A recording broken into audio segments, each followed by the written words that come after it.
नमस्ते नमस्कार प्रणाम। हम आपका छोटा भाई राइटर सतीश भाई। तभी आप हमारे चैनल में नए हैं तो सबसे पहले हमारे चैनल को सब्सक्राइब कर लीजिए और साथ में बेल आइकन बटन दबा दीजिए ताकि जो भी नोटिफिकेशन अपलोड करूं तो आप तक पहुंच जाए। तभी आज का सॉन्ग फुल फ्री सॉन्ग लेके नहीं आप सबके बीच में। काफ़ी रोमांटिक सॉन्ग है, दुर्गा पूजा झिझिया मैटर है और आप सब फुल एंड फ्री सॉन्ग गा सकता नहीं। अगर आपको पर्सनल सॉन्ग लिखवाना है तो हमसे कॉन्टैक्ट कीजिएगा। तो आज का सॉन्ग है अंकुश राजा के ट्रैक पर कि धक धक करता करे जा पियावा के डरे।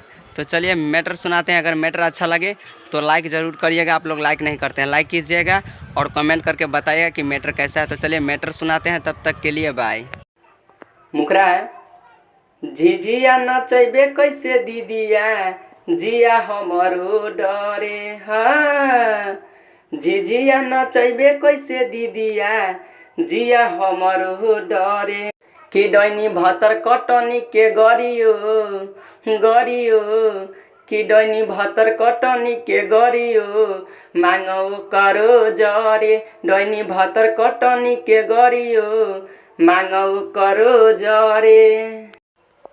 अंतरा है चल पूर्व टोला सखी खेले हो झिझिरिया। डैनी तकिहे त आँख फोड़ दे म फेंक के पीरिया। चल पूर्व टोला सखी खेले हो झिझिरिया। डैनी तकिहे त आँख फोड़ दे म फेंक के पीरिया। सुइया में डोरा डैनी करे जिया हमारो डरे। सुइया में डोरा डैनी करे जिया हमारो डरे।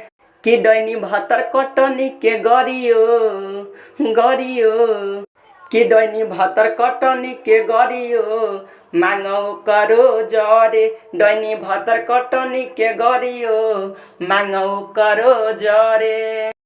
दूसरा अंतरा है नाम वाला, लास्ट अंतरा है कजली रेनुआ के हम संग में झिझिया गाइब। रनिया सबितिया संगे डैनी के गरियाइब।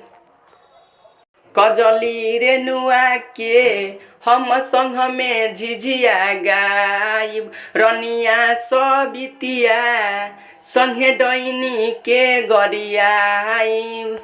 खेले चल झिझिया ये सखी सतीश भैया के घरे। हाँ खेले चल झिझिया ये सखी सतीश भैया के घरे। कि डैनी भतर कटनी के गरियो गरियो कि डैनी भतर कटनी के गरियो मांगौ करो जरे। डैनी भतर कटनी के गरियो मांगौ करो जरे।